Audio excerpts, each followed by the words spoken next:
काम एषः क्रोध एषः काम एषः क्रोध एषः रजोगुण समुद्भवः रजोगुणसमुद्भवः महासनो महापात्मा महासनो महापातका विजयनमिह वैरिणीम्। विजयनीमः वैरिणीम्। श्री भगवान कहते हैं रजोगुण से उत्पन्न हुआ यह काम ही क्रोध है। यह बहुत खाने वाला अर्थात भोगों से कभी न आखाने वाला और बड़ा पापी है। इसको ही तू इस विषय में वैरी जान। अब जरा समझिए, भगवान कहते हैं काम ऐसा क्रोध ऐसा रजोगुण समुद्र, तीन गुण रजोगुण तमोगुण और सत्वगुण। तो आपके हमारे जीवन में नीचे से ऊपर की तरफ है। नीचे क्या है? तत्वगुण। बीच में क्या है? रजोगुण। और सबसे ऊपर क्या है? सत्वगुण। तो ये तीन गुण है। अब काम ऐसा क्रोध ऐसा। काम तमोगुण क्या करता है? जीव में काम उत्पन्न करता है। फिर रजोगुण क्या करता है? तो क्रोध उत्पन्न करता है। ये दोनों ही परमात्मा प्राप्त विषय में बाधक है। ईश्वर की प्राप्ति में अड़चन क्या है? तीन दो चीज। तमोगुण और रजोगुण हटा दिया जाए तो सत्वगुण प्रधान व्यक्ति किसी को दुख नहीं देता। सत्वगुण प्रधान व्यक्ति सब में समभाव से ईश्वर का दर्शन करने लग जाता है। तो भगवान कहते हैं कि अर्जुन, जो कभी कभी बलात् लगता है कि मन गलत की तरफ चला गया या न चाहते हुए भी हम अनायास क्रोध कर जाए, इसका मूल कारण यह है कि जीवन में तमोगुण और रजोगुण, काम और क्रोध, ये दोनों की विशेषता है। ये दोनों जब तक आपके यहाँ अधिक रहेंगे, अधिक मात्रा में, समझो एक इतना ज्यादा कहीं गोबर रखा हो, दो तो कपूर रखा हो, तो क्या मैं कहेगा? गोबर के कपूर, गोबर में क्या? जिसकी अधिकता है वही प्रभाव देगा। तो जीवन में तमोगुण और रजोगुण की अधिकता है, इसीलिए काम और क्रोध ही दिखता है। नहीं तो हर व्यक्ति में सत्वगुण भी है, हर व्यक्ति में अच्छाइयां भी है, लेकिन बुराइयां अधिक होने के कारण अच्छाइयां नहीं दिखती।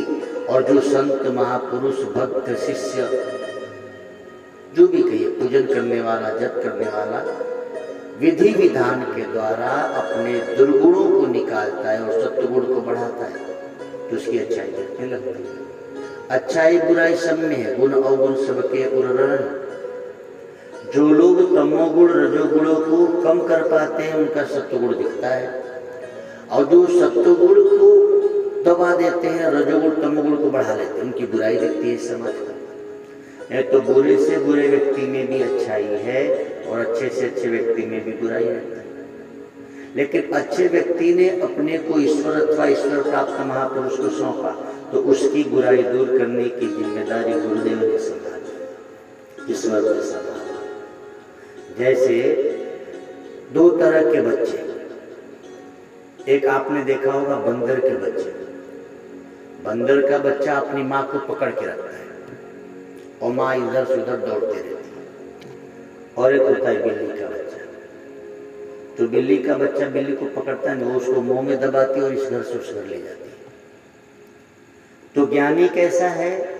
बंदर के बच्चे जैसा, जिनको लगता है कि मैं ज्ञान है, तो ज्ञान के द्वारा ईश्वर को पकड़ते हैं। अच्छा, बंदर का बच्चा पकड़ा है तो कभी कभी छूट भी जाता है, गिर जाता है, लेकिन बिल्ली खुद बच्चे को पकड़ के ले जाती है तो कहीं नहीं छूटता। तो ज्ञानी ज्ञान के द्वारा ईश्वर को पकड़ता है तो कभी कभी छूट भी जाता है, लेकिन जो भक्त ईश्वर और ईश्वर प्राप्त महापुरुष के शरणागत हो जाता है और फिर स्वयं उसे उठाते हैं, तो महापुरुष करुणा वरुणा ले, वो भला कभी छोड़ेंगे आपको। इसीलिए दास बनिए, भक्त बनिए, ज्ञानी बनने में खतरा बहुत है।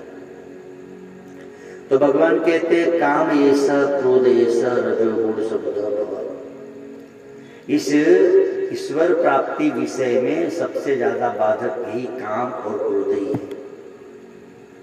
हर आदमी, अच्छा आप देखो, कहीं बुराई हो, कहीं नाच गाना हो तो किसी को बुलाना पड़ता है, लोग चले जाते हैं। किसी को कार्ड भेजते हैं क्या?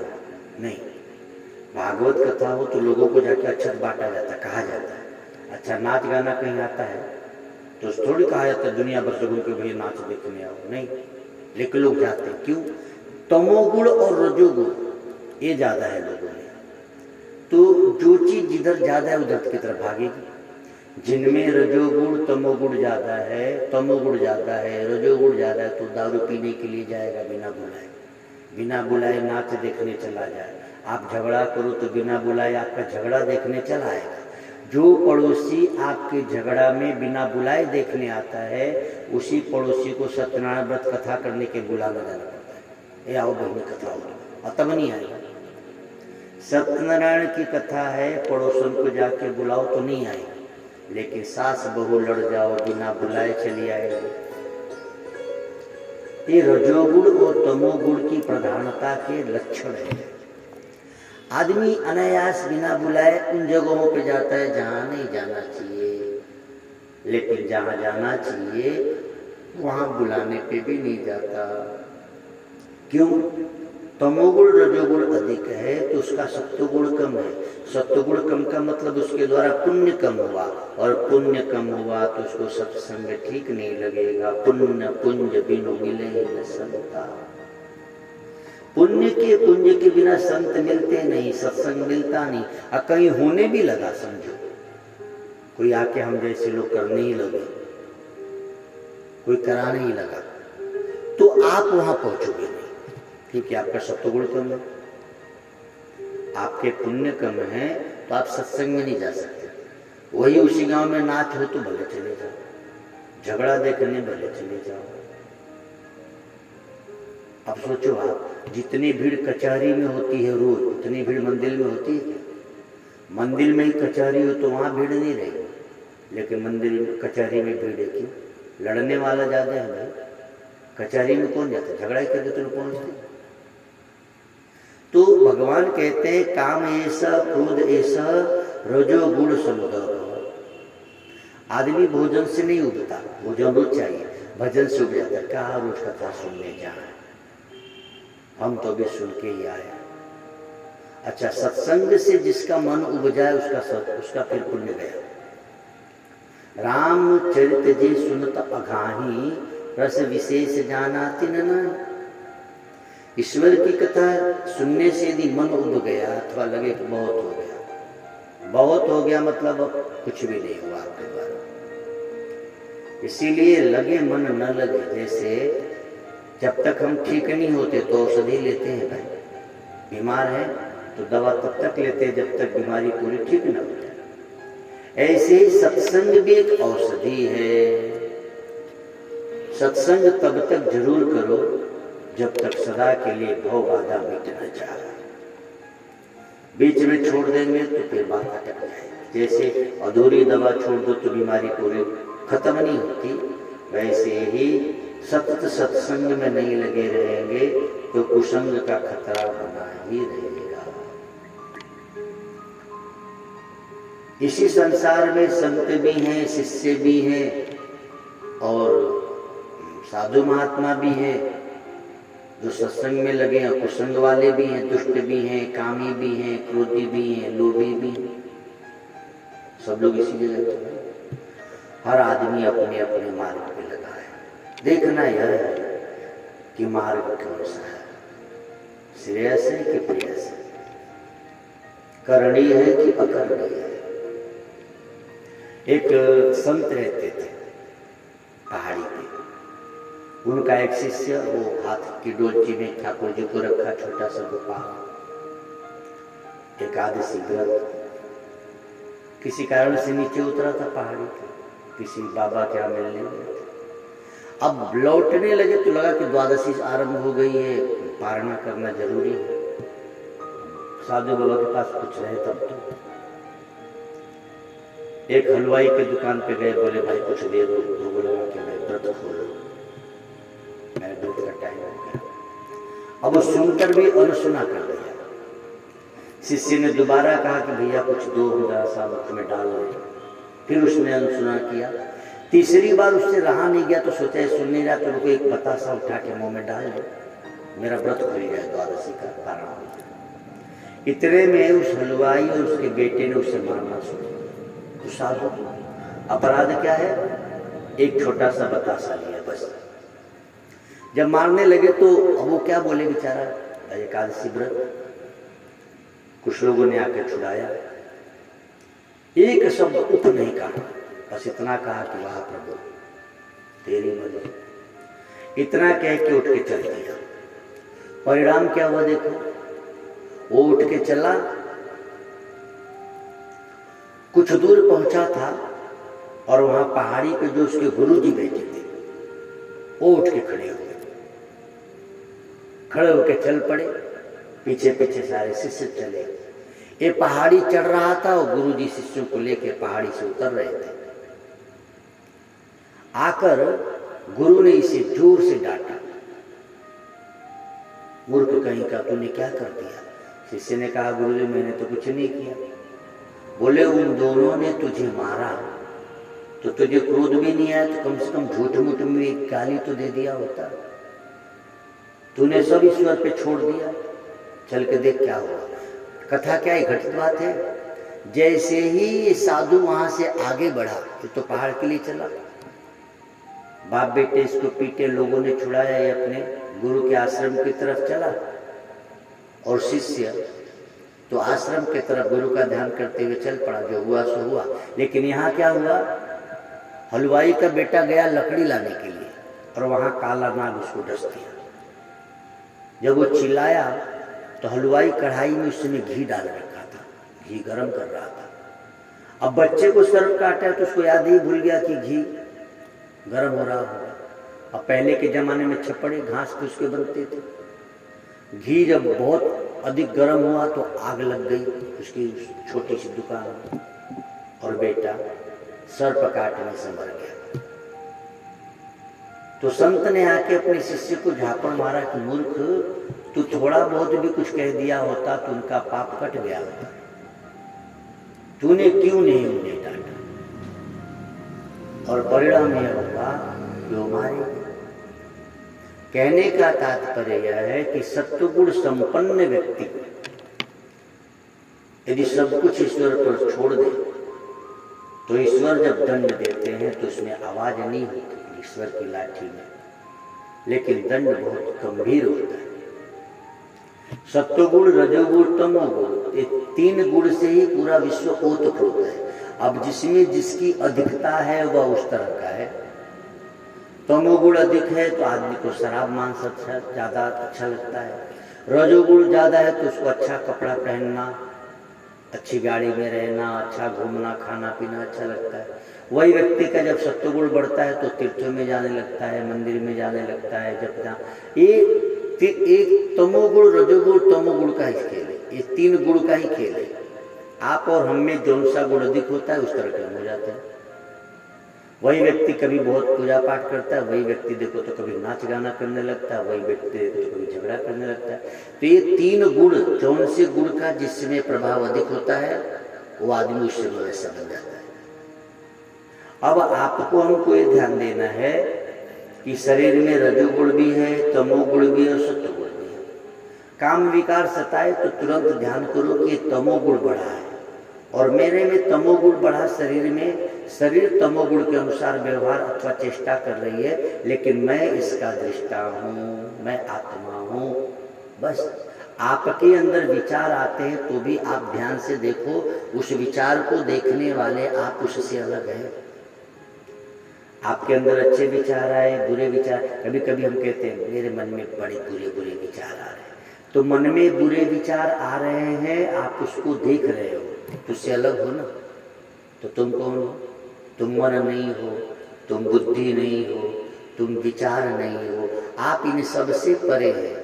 जैसे जल में कमल है और फिर भी उससे अलग है, ऐसे ही अब नीचे से देखो तो आकाश में चंद्रमा दिखता है, लेकिन वास्तव में चंद्रमा आकाश से भी बहुत नीचे है, आकाश में है ही नहीं, वो दिख रहा है। ऐसे ही आत्मा शरीर में दिखती है, भाषित होती है, वास्तव में वो सर्वत्र व्याप्त है नहीं, लगता है। ट्रेन में हम बैठते हैं तो जब खिड़की के पास बैठते हैं, ट्रेन चलती तो लगता है सब पेड़ पौधे शहर भाग रहा है। अच्छा, पेड़ पौधे शहर भाग रहा है कि ट्रेन चलती? तो ट्रेन है, और लगता क्या है? तो ये भाषित हो रहा है, वास्तव में वैसा है नहीं। वास्तव में पेड़ पौधे खेत तो वही है, लेकिन ट्रेन से देखो तो लगता वही भाग रहा है। तो हम आत्मा में होके देखेंगे तब तो सच दिखेगा, लेकिन जब हम शरीर में होके देखते हैं तो मिथ्या भाषित होता है। मैं ऐसा हूँ, मैं वैसा हूँ, मैं रजोगुणी, मैं तमोगुणी, मैं सत्वगुणी। वास्तव में आप निर्गुण हो, कोई गुण आप में नहीं, और हर गुणों को पोषण आप ही से मिलता है। हर गुण को पोषण आप देते हो और फिर भी इनसे निर्लेप रहते हो। जैसे इंसुलेट जो होते हैं, जैसे प्लास्टिक मान लो, प्लास्टिक आप हाथ में पकड़ के और उसके बाद आप बिजली का काम करो तो आपको बिजली छू भी गई तो आपको मारेगी। आपके हाथ में प्लायर वगैरह है, इंसुलेट उस पर लगा हुआ है, तो आपको जैसे अब समझ गए, जैसे चिमटा से कोई बुद्धिमान बहू आग में रोटी सेक ली, रोटी सिक भी गई और उसका हाथ भी नहीं जा, क्योंकि हाथ में चिमटा है। तो चिमटा दो ही तरह से होते हैं, दो चिमटे में दो होते, ऐसे रोटी को पकड़ के सेक लेते। ऐसे ही संसार रूपी आग में ज्ञान वैराग रूपी चिमटा रखो तो तुम इस आग से बच जाओगे। जैसे बहू चिमटा से रोटी सेक लेती है और हाथ नहीं जलता, वैसे ज्ञान और वैराग्य रूपी चिमटा आपके पास है तो संसार में रह के भी संसार की अग्नि से आप तपोगे नहीं, बच जाओगे। कितना सहज बात है, ये समझना है। तो रजोगुण तमोगुण काम ऐसा क्रोध ऐसा रजोगुण समुदय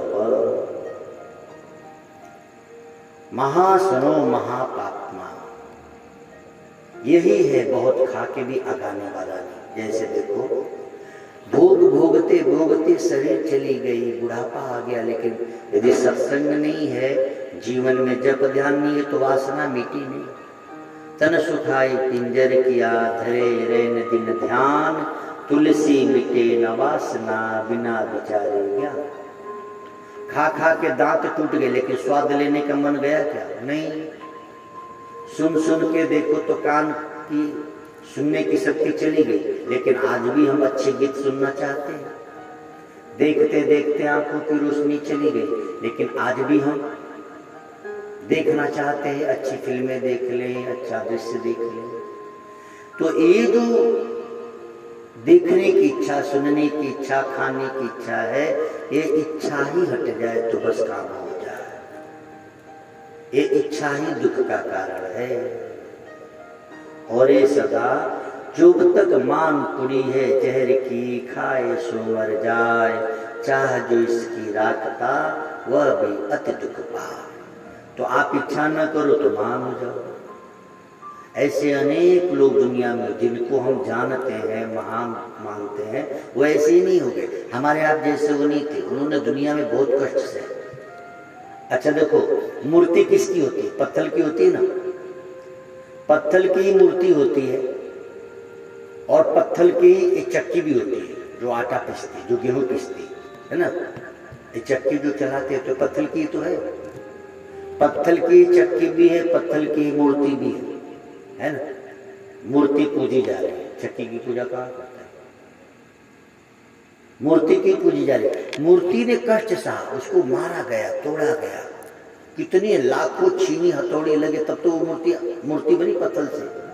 तो एक पत्थर भी चोट खा खा के मूर्ति बनती है तो उसे पूजा जाता है। ऐसे इंसान भी है, दुख से समस्याओं से जूझकर गुरु और भगवंत की, राष्ट्र की, संस्कृति की सेवा में लगकर, और तब आप महान इतना आसान नहीं है। सरदार भगत सिंह जी को, चंद्रशेखर आजाद जी को, सुभाष चंद्र बोस को यदि राष्ट्रपति प्रधानमंत्री वंदन करते हैं तो क्यों करते हैं? उन्होंने कष्ट सहा ना, आज़ादी के लिए प्राण दे दिए, तब तो उनको आज सम्मान मिल रहा है। और उस जमाने में जो डरपोक टाइप के थे उनको कोई जानता है क्या? उन्हीं का इतिहास बनता है जो कष्ट सह के भी बड़े कार्य में लगे रहते हैं, और जो कष्ट सहते नहीं वो कुछ बन सकते नहीं। इसीलिए बचपन से ही बच्चों को, बच्चियों को भगवत कथा में लेके जाए, बचपन से बच्चों को जप ध्यान करवाएं, बचपन से बच्चों को अच्छे संस्कार दिया जाए। बच्चों को शिक्षा और स्वास्थ्य से ज्यादा संस्कार की आवश्यकता है। हमने तो कई बच्चों को देखा, दिल्ली मुंबई में जाते रहते हैं, जब कथा को देखते हैं, जिन बच्चों में संस्कार नहीं है फिर वो पढ़ना बेकार है। हम मुंबई कथा करने गए थे, एक क्या बताए ब्राह्मण आदमी अपनी बेटी को कॉन्वेंट स्कूल में पढ़ाते, बहुत अच्छे स्कूल में, और एक दिन अपनी बेटी को थोड़ा सा डांट मार दिए, उनकी बेटी जाके उनको पुलिस स्टेशन में FIR करा के जेल करा दी। अब वो उसको इतना भी संस्कार नहीं है कि मेरे बाप है। अब सोचिए, बहुत हाई प्रोफाइल स्कूल में पढ़ा रहे हैं जहाँ ये सिखाया जाता है कि तुम्हारे माँ बाप भी तुमको डांटे तो तुमको पुलिस में कंप्लेन करो। वो जेल में चले गए थे बेचारे। तो मानना पड़ेगा कि आजकल के बच्चे बच्चियों को स्वास्थ्य और शिक्षा से भी ज्यादा संस्कार की आवश्यकता है। आप अपने बच्चों को अच्छी शिक्षा अच्छे विद्यालय में नहीं पढ़ाएंगे ना, तो भाई ट्विंकल ट्विंकल लिटिल स्टार तो पढ़ा देंगे, लेकिन माँ बाप की पूजा करो ऐसा कभी नहीं पढ़ाएगा, तो फिर माँ बाप भुगतना पड़ेगा। इसीलिए बचपन से बच्चों को संस्कार युक्त रखिए। अब तो उत्तर प्रदेश में भी हम देख रहे हैं, यहाँ भी बहुत बच्चे ऐसे हैं, पढ़ाई लिखाई बहुत अच्छी है, सब कुछ रंग रूप अच्छा है, लेकिन देखो तो क्या नेकी, माँ बाप के साथ बोलना कैसे चाहिए,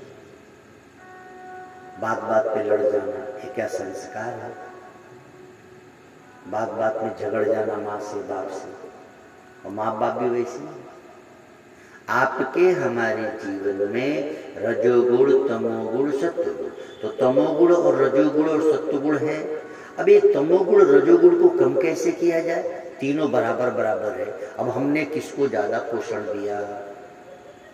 तो तमोगुण रजोगुण को कम करने का तरीका है कि हमारे भोजन, हमारे वस्त्र, हमारे रहने के तरीकों में बदलाव लाए। आपका भोजन जितना सात्विक होगा, वस्त्र जितने सादगी से होंगे, उतना आपका तमोगुण रजोगुण घटेगा। और आप जितने ही गुरु के ज्ञान में लगेंगे, शास्त्र पढ़ेंगे, जप करेंगे, सत्संग सुनेंगे, तो सत्वगुण बढ़ेगा।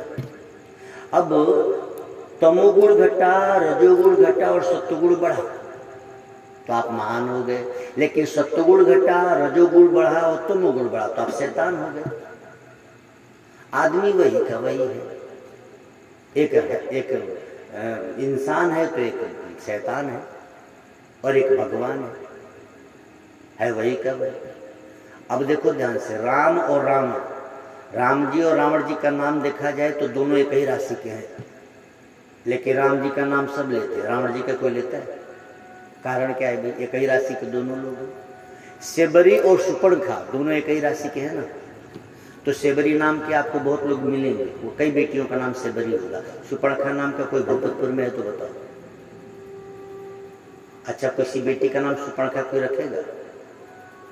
कोई पैसा भी दे तो नहीं रखेगा, रखेगा कोई? नहीं रख सकता।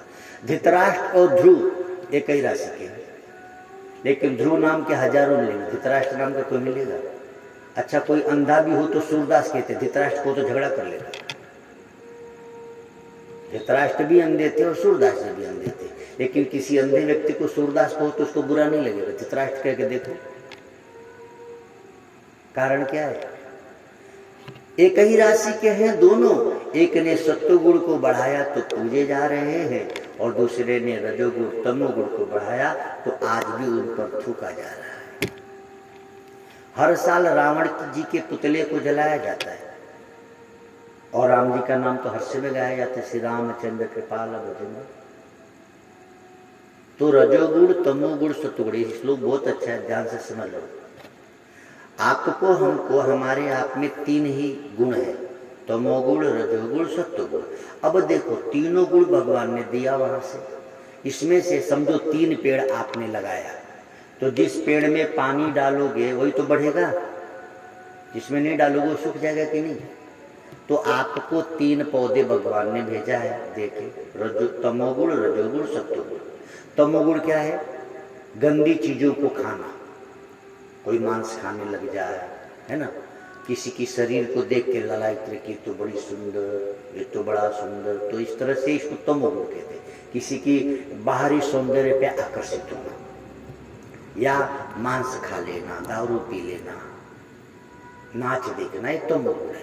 तो ये बढ़ेगा कब?